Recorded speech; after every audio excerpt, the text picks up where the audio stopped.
Perearst suunas mind ultraheli uuringule. Mida näitab kilpnäärme, mida kõhukoopa või vaagna ultraheli uuring? Tulime Confidosse, et teada saada. Dagmar, Jah. Palun, tule sisse.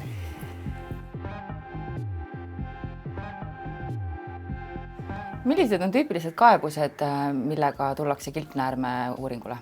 Neid on väga palju, arvates näiteks kui patsiendil on kunagi mingisugune diagnoos juba pandud, on mingil põhjusel ravi pooleli jäänud ja tahab otsast peale alustada, kui on perekondlik anamnees, et näiteks naistel tihtipeale naisliini pidi levivad kilpnäärme probleemid, et kas siis vaadatakse kas ületalitlus, alatalitlus, midagi on analüüsidest korras ära, et neid on väga palju, aga lihtsalt inimene tunneb näiteks muret, et sõbrannad räägivad, et kaela peal on näiteks näha siuke mügarik, et siis juba sellepärast. Minul ei ole praegu põhjust arvata, et maksaga sul probleemi oleks, sest maksa struktuur näeb täpselt selline välja nagu raamatus ja suurenemist ei ole. Seda me vaatame siit, et roide kaare alt.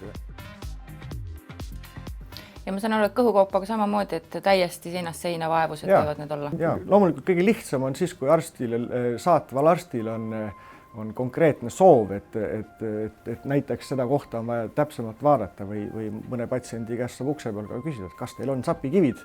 Enamasti nad ikkagi ei tea, aga mõni ütleb, et jah on, et siis aga paneks südamele, et võiks siis teada. See on päris uhke asi.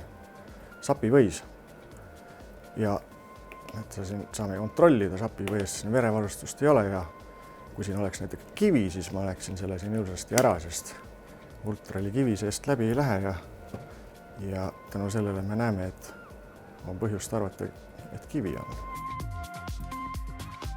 Meeste puhul ma saan aru, ultraheliga saab ka eesnääret vaadelda, et ka see on väga oluline, eriti teatud vanusest. Mina kui ultraheli spetsialist olen õppinud kõhtu ja vaagnat vaatama, ehk siis täispõie puhul me saame vaadata sellise orienteeruva eesnääre suuruse.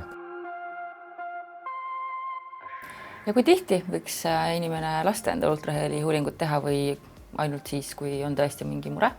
Kuna ultraheli ei ole otseselt kahjulik täiskasvanud inimesele, siis ei tasu kogu aeg muretseda, sellepärast kasvul midagi on, et selle leevendamiseks kas kord aastas või kord 2 aasta jooksul aeg-ajalt võiks ennast lihtsalt lasta üle vaadata.